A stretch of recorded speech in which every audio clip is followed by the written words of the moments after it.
Hey, welcome to Zach's Tech Turf. If you're one of those cool people following Zach's Tech Turf on Instagram, then you've probably seen the post of my wife and I buying each other the Moto 360 for our anniversary. If you haven't, then click the link on the screen to follow my page.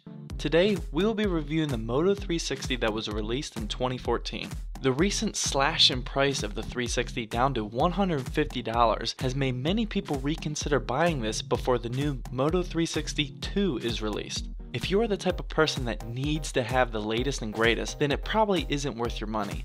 If you're looking to get into the Android Wear game for a very cheap price, then stay tuned to see my thoughts on it and see if it's worth it for yourself. Now, let's get into it. Like most of my reviews, let's start with the physical tour before we get into the software and features. In my unbiased opinion, the Moto 360 is the best looking first generation smartwatch.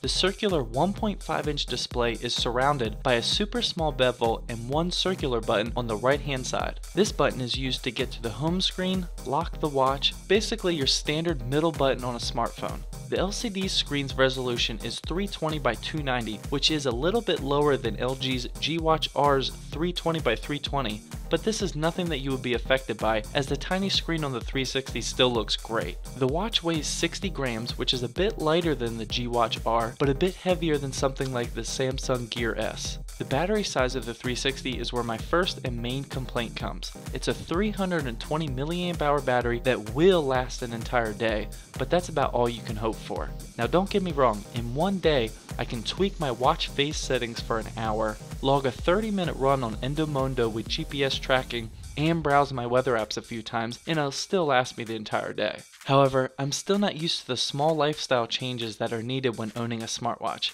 Whenever I go to bed, I have to put both my phone and my Moto 360 on the charger. Wireless charging is included, however, and before I hop in the shower, I have to take my watch off as well. The Moto 360 is splash proof, and I even tested it by accident by jumping in the shower with it. I got it covered in water and soap before I realized it was on, but it still worked perfectly, so it isn't as brittle as some might say online. As far as customization goes, Motorola has plenty of different options on their website, so you can get the perfect 360 to fit your needs. After clicking build yours from their main page, you can first select the watch case, which is just the color of the watch body. The options are light, dark, or champagne gold finish for an extra $30. My wife has the light one and I have the dark one, which is pretty much black. The second option that you can change is the band. You can select 22mm leather in stone, black, or brown.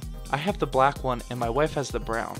For an extra $50, you can upgrade to the 24mm or 18mm metal bands, which come in black, silver, or champagne gold. I personally think that the all gold Moto 360 would look absolutely sick if you can afford it. Finally, the third and most pointless choice you can make is which watch face it will come shipped with out of the box. I'm kind of surprised that Motorola has this on their website, because you're probably going to change your watch face 25 times like I did until you find a few good ones to roll with. So what exactly does the Moto 360 do that is worth paying $150? First of all, in my opinion, it is a very sleek looking watch, and paying $150 for just the design of it isn't bad. Also, being able to customize your watch face for different events is amazing, and you develop a small connection with your watch.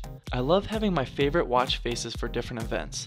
For example, I use a default Roman face when I'm going out to dinner or have a business casual outfit on. It looks professional and stylish. On the other hand, when I'm lifting weights, doing cardio, or any other physical activity, I love my customized face that I created using the Pugy Black application, because it shows both analog and digital time, my step counter, watch battery, and weather.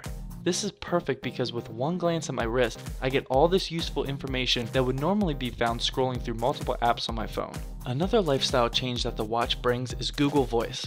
I was never really into the voice to text thing, but the watch has definitely brought me into the game. I love getting a text on my watch, hitting reply, and typing with my voice, all without having to pull my phone out of my pocket. This is awesome for the pure reason that I don't have to open the cover of my smartphone and unlock it. This may seem really lazy of me, but once you get used to it, it really becomes a natural instinct. Finally, the best feature that I'm enjoying is simply getting all notifications on my watch. Leave the video a thumbs up if you've ever felt your phone vibrate and you pull it out of your pocket to realize that you got a stupid notification from a game, a Facebook birthday, or something else pointless. I love being able to quickly see what the notification is on my watch and swipe it away if it's stupid. Well, that pretty much wraps up my review of the Moto 360. With the recent price slash of this watch down to $150 because of the new Moto 360 2 being released soon, I still think that this watch has some great value to it. It's absolutely perfect for someone like me who didn't own a smartwatch and wants to get into the game for a cheap price. If you want to spend $300 for one of the newer smartwatches, you'll definitely get a better product, but for $150 I'm really impressed with the Moto 360 and I probably will not upgrade it for a while. Let me know in the comment section right below that like button what else you want to see with the Moto 360. As always, thank you for watching and please subscribe for more Zach's Tech Turf videos.